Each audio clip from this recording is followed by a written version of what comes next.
The Old Rugged Cross is one of the most recognized hymns in the world, and today I'm joined by Bob Schaefer, who gives me a history lesson on the Old Rugged Cross Church and the song that changed so many lives.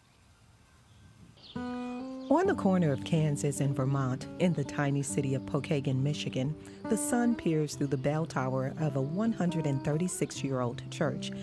This old building holds the prayers and praise of the faithful from centuries past, but today it's the birds that make harmony. Welcome to the Old Rugged Cross Church, the site where the famous hymn, The Old Rugged Cross, was first sung publicly during a revival in 1913. The song is loved by millions and sung in churches around the world, but few know the story of the church where the hymn was born. Bob Schaefer is the president of the Old Rugged Cross Foundation and knows the history. Okay, the building was built in 1862 as a hops barn. Hops is a item that's dried and used for beer and to make beer. Hops turned out to be not too successful as a crop, so it reverted to a dance hall and to a barn. And then in 1876, the Methodist Episcopal Church bought the hops barn, took a $3,000 mortgage out, put a 30-foot addition on the back, and added windows and started holding church services. The first building had vertical barn boards with battens. We found traces of red paint, and then the building was painted white. Around the turn of the century, they added the vestibule because when they opened those prime doors that's on the inside, the winter probably blew right in. They also put the horizontal siding on and built the bell tower. The bell was cast in 1870. And that's the original bell? That's the original bell in Troy, New York.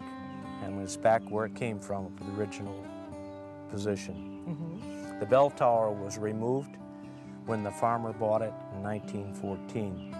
We have a lot of the original artifacts, the organ, the lectern, 2 of the pews, and of course the original bell. And it's called the Old Rugged Cross Church because this is the birthplace of the Old Rugged Cross hymn.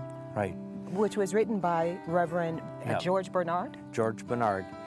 He actually, there's a historical marker, a state historical marker at Albion College that states the fact that the first verse and the chorus was written in Albion. He was an ordained Methodist minister, but he traveled constantly doing revivals. He was an evangelist. So he was here helping his pastor friend do a revival. He came to Pokagon in January of 1913 with the first 2 verses completed of the hymn. He completed the 3rd and 4th verses in the house on the corner of Barren Lake Road and Kansas Street, completed as we know it today. He sang it on a Saturday evening in this church. A small choir sang it immediately afterwards, publicly. And then Leroy Boswick and his wife Ruby paid for the printing of the hymn, $50 at the time. And that was the first printing. So the first night, do you know what happened? Were lives transformed or changed? The Dowagiac newspaper states that it was sung many times during the 3-week-long revival. They had repeatedly sung. And the paper states that George Bernard had a very nice voice. So I'm sure that they had a good attendance or they wouldn't have gone for 3 weeks.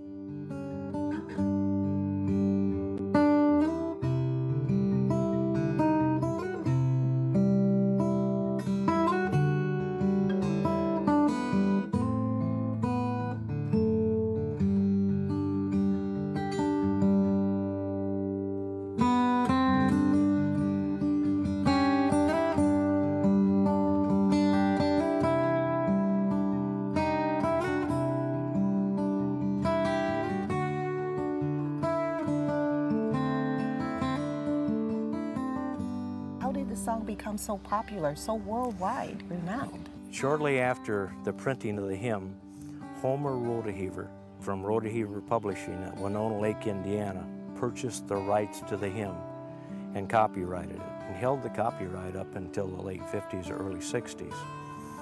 That was also the home of Billy Sunday, the evangelist. Yes. Billy Sunday adopted the song as one of his theme songs as he traveled throughout the United States and elsewhere, and he played the hymn, and that really introduced it to the public.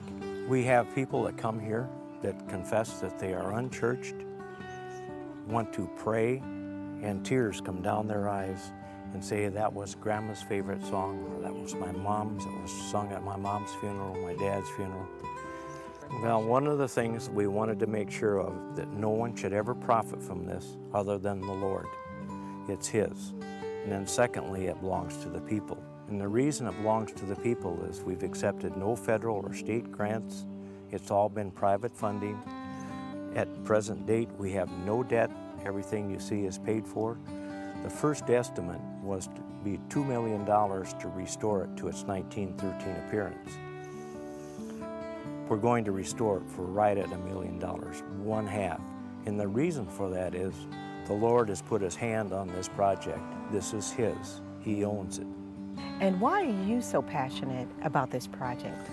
People ask me, why would I do this? And I retired in 1993, and I had a real estate license, and I was retired.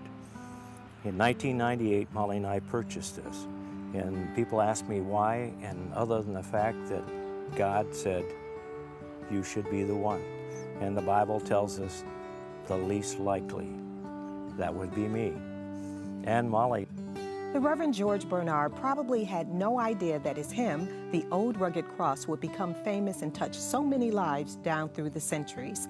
Join me tomorrow as I discover how the Old Rugged Cross Church is impacting lives today.